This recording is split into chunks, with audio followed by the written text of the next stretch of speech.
Tricycle driver patay sa aksidente sa Santo Tomas City, Batangas. Pasahero kritikal. Tutukan sa report ni Mark Lavaro ng GMA Regional TV, Balitang Southern Tagalog. Makikita sa CCTV footage na ito ang pagdaan ng isang 18-wheeler truck sa Maharlika Highway sa Barangay San Miguel, Santo Tomas City, Batangas. Maya-maya pa, makikita sa gilid nito ang isang tricycle na tumama sa kabilang truck. Makikita rin ang pagtilapon ng driver ng tricycle habang naipit naman ang pasahero nito. Nasawi ang driver ng tricycle habang kritikal ang pasahero nito ayon sa pulisya. Base sa ating investigation na sinagawa, o-overtake si truck at pupunta ng pass lane. Kaya sir, napitik niya si tricycle papunta sa opposite lane.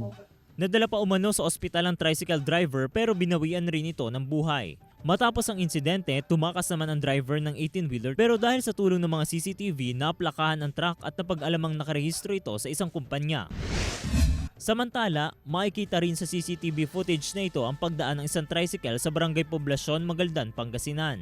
Nang biglang salpukin ito ng paparating na truck na may kargang manok. Nakaladkad pa ng truck ang tricycle hanggang sa bumangga ang truck sa pader ng isang bangko. Nasawi sa aksidente ang 51 anyos na si Magdalena Ortiguero na lula ng tricycle. Sugatan naman ng asawa nitong si Orlando Ortiguero.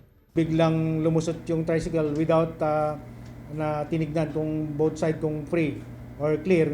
Kaya yun, nasagi siya ng truck, ma'am. Kung nabubuhay man siya ngayon, wala na. Gusto ko lang sabihin is mahal ko yung mama ko.